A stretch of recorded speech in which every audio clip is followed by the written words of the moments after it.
I'm going to be discussing what are the current recommendations for optimal medical therapy in the treatment of venous thromboembolism. These are my disclosures.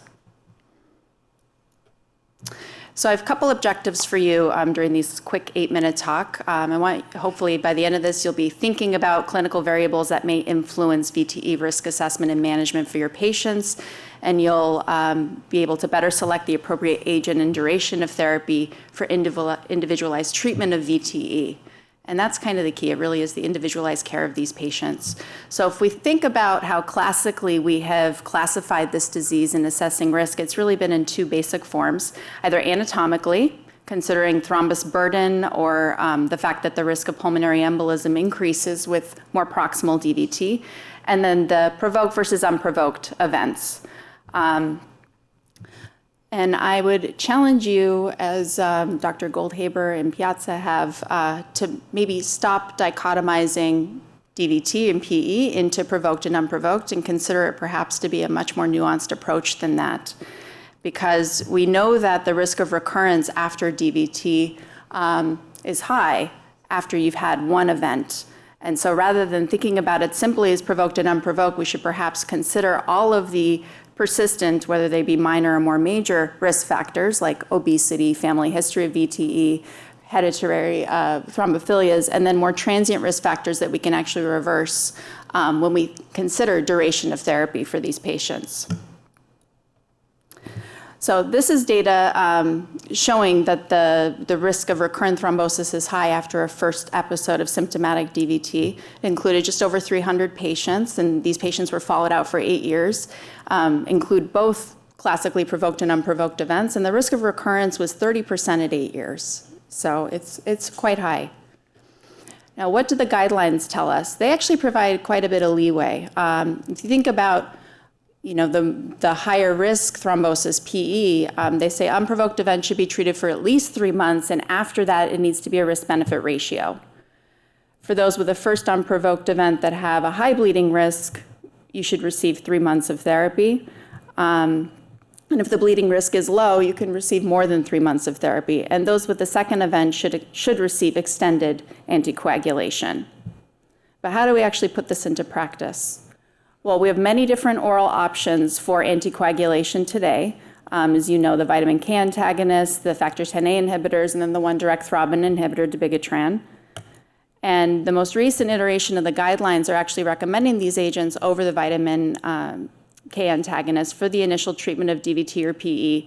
Both guidelines say in the absence of cancer. I'm going to talk about a couple other situations where you may not want to use the DOACs in a couple minutes. But this is kind of a broad overview of these treatment options available today. They have a variety of half-life, the longest being warfarin. Trials are listed there for you, and there was a difference in the way that these studies were done. So a couple of them had a heparin run-in, including dabigatran and edoxaban.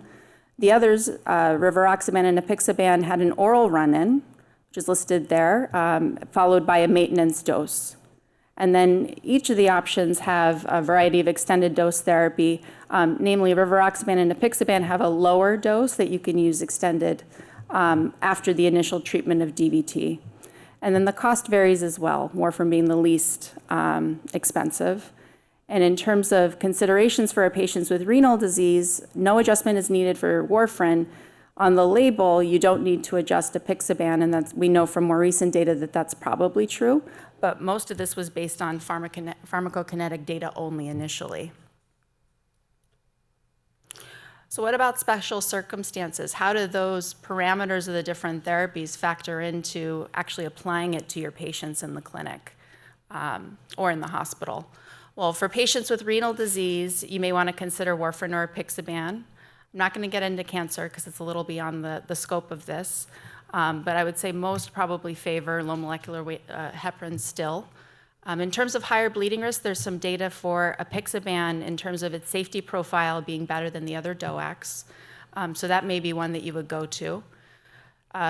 Specifically, antiphospholipid antibody syndrome I want to focus on because in Europe anyway, they've released a letter suggesting that practitioners should not be using any of the DOACs for antiphospholipid antibody syndrome.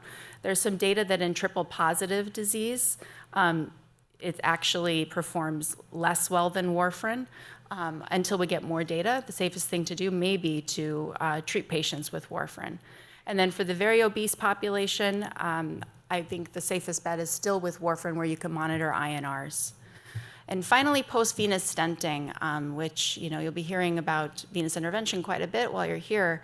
Anecdotally, we've had some patients who have thrombosed their venous stent when they've been put on a DOAC immediately after procedure. So our practice has been to treat these patients with low molecular weight heparin for at least 4 weeks and then transition them to an oral agent after that stent has endothelialized. So how do I treat DVT and PE? I kind of think of it as a spectrum in these two ways. So I consider the thrombus burden and the location of thrombus in terms of the risk for PE, which you were hearing from Dr. Lookstein is the fatal event. So for lower risk PE, lower duration. For higher risk DVT or PE, a longer duration. And then I take into account the patient's transient and persistent risk factors. And those are going to vary patient to patient. So there is no cookie cutter response to this. I think you really do have to look at the patient in front of you, go through the list of transient and persistent risk factors, and those are going to change with time in terms of whether or not they're going for surgery down the line, for example, when you consider how long you want to treat your patients with anticoagulation.